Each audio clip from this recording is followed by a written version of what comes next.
What's going on, everybody? This is the Daily Fantasy Show brought to you by DailyFaceOff. I am Josh Harris. I'm writing solo today. It's Thanksgiving up in Canada, so happy Thanksgiving to all my friends up in Canada. We have a nice short 4-game slate tonight, so let's hop right in. First game of the night, we have the Chicago Blackhawks traveling to Toronto to face the Maple Leafs. Looks like Chicago's starting their backup Anton Forsberg. There's a massive 6.5 over-under in this game, and the Leafs are a minus 155 favorite. Because the Hawks are starting their backup goalie, my lean for DFS purposes is obviously going to be the Maple Leafs, and I want to use the top line with Matthews, Nylander, and Hyman. I have no problem with the second line of Bozak, Marner, and JVR. Probably the Kadri line is going to be matched up with the top line of Chicago. Probably the Tays line with Saad and Panic, so I probably would avoid them for the most part, but I don't mind using Kadri as a single bullet since he does see power play time. On the flip side of that, Toronto still hasn't proven they are very good defensively, so I have no problem using the second line of Chicago. I actually really like them tonight with Hartman. Anisimov is now back on the second line with Kane, so those are definitely going to be some of my top targets, and I don't think I'm going to be alone, so there's probably going to be pretty good ownership there, so I would probably want to differentiate on defense or in net if I'm going to be using one or both of them.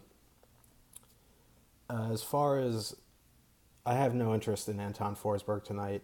I think Freddie Anderson, if you really want to get risky and punt Freddie Anderson in this spot, I think definitely GPP flyer only, as he might see really high shot volume, and he's shown he's capable of taking over games at times, so I think he would be a nice, maybe not nice because he might give up 5 goals, but you know what you're signing up for if you're going to use Anderson. He could get 40 saves tonight and be the play at pretty low ownership, so you can look for that there.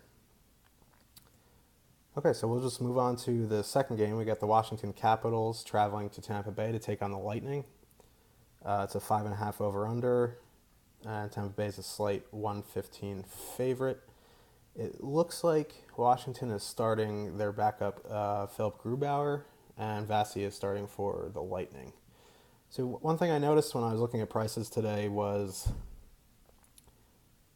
the top line for Tampa Bay is cheaper than they were their last game. And if Grubauer is going to be starting, I'm definitely going to have some exposure to the top line, mainly Stamkos and Kucherov.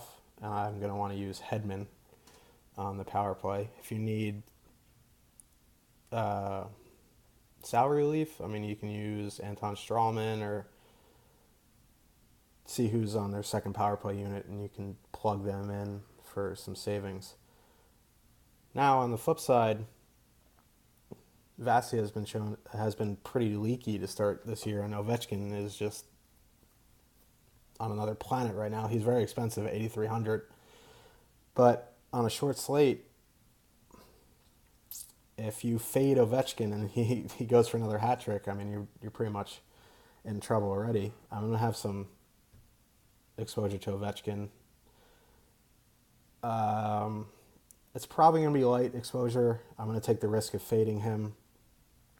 I think there is some better values, especially Kucherov being under 7,000 now.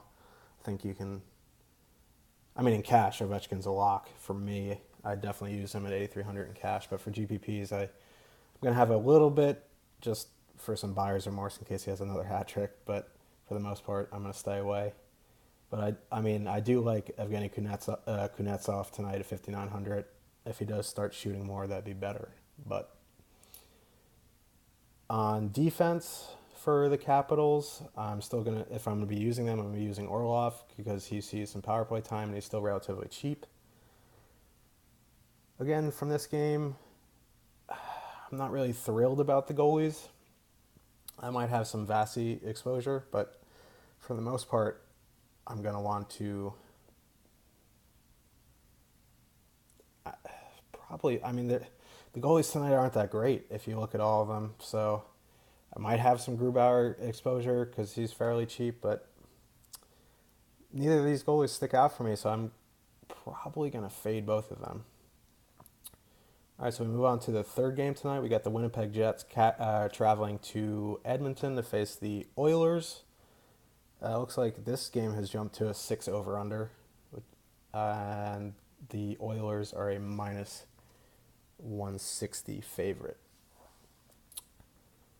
Connor Hellebuck is going to be starting for the Jets tonight, and Talbot for the Oilers.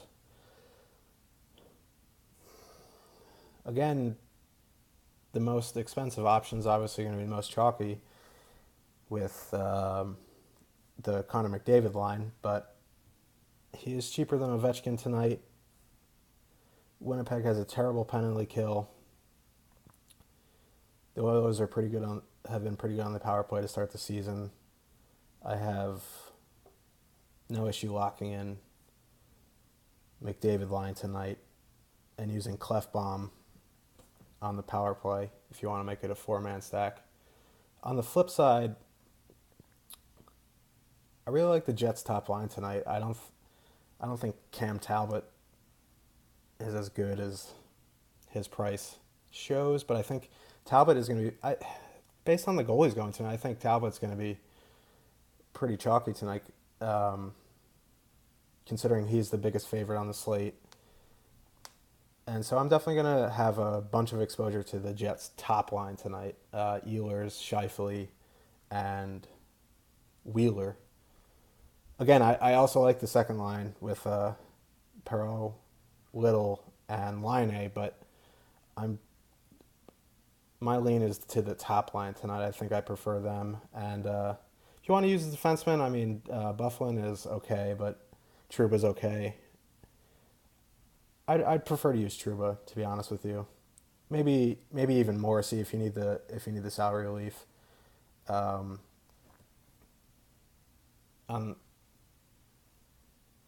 Again, with the goalies, I might have some Helly exposure, maybe a little bit of Talbot exposure, but I'm not really a big spend up in the goalie department guy. So again, I might have way too much Mike Smith tonight, which we'll get to next. The Calgary Flames are traveling to Anaheim to face the Ducks. It's a 5.5 over under, and the Ducks are a minus 120 favorite at the moment. It appears Ryan Getzlaf is going to be back, but we don't have the lines yet. I'd check DailyFaceOff for that as the night goes on before lock, because from everything I've heard that he is going to be returning tonight. So I'm going to refrain from... I mean, I do have interest in the Ducks. I'm not going to give you a specific line because I don't know what they look like yet. But if Getzlaf does return to the top line, definitely going to have some exposure, but I want to wait and see what they look like. We can discuss that in chat later if the lines have been released. Also, the Flames broke up the top line, so now Johnny Gaudreau and Sean Monahan are on different lines, so I really don't like that at all, defensively or offensively, for taking the Flames. I mean, the 3M line of Backlund, Tkachuk, and Frolik are together, so if I'm going to use a line from the Flames, it's definitely going to be that one. TJ Brody's still under 4,000. He had a great game last night, or the last time they were out, so I would definitely lock him in if you need the salary relief. He's, I think, 3,900 on DraftKings. So, actually, the more I think about it now that Calgary split up their lines, I'm going to have a good amount of John Gibson tonight. And depending on how the Ducks lines look, I'm going to have a nice amount of Mike Smith, which is always troublesome, but I'm a big Mike Smith truther, and I know what I'm signing up for. He's cheap. He's, I think, 7,400. He has the capabilities of winning a game. He also has the capabilities of giving up 6 goals on 20 shots and get pulled in the second period, but we'll see. So, all in all, I like this slate. I think my top exposures are going to be to the Matthews line from Toronto. I'm definitely going to have some Tampa Bay top line. I also like the line with Braden Point and Palat. I definitely want some Hedman too. So and then in Edmonton, I like the McDavid line shockingly, and Winnipeg, I'm definitely going to be using the top line compared to the second line, but I like both. And then in the fourth game, I think I'm going to have my highest goalie exposure, so I'm going to have limited exposure to the skaters there. I will have a little bit of the 3M line. So that will do it. Make sure you check out DailyFaceOff, the premium products. We have some great projections from Emmanuel Perry, the guy behind Corsica. He also has a lineup optimizer that goes with it, one for cash and one for GPP. And we also have a premium chat every day, so make sure you sign up and hop in. I'll be in there tonight from 5:45 to 6:45, answering all your questions about tonight's slate. And hopefully you all win the money tonight. If it's not me, I hope it's one of you. Have a good night, guys.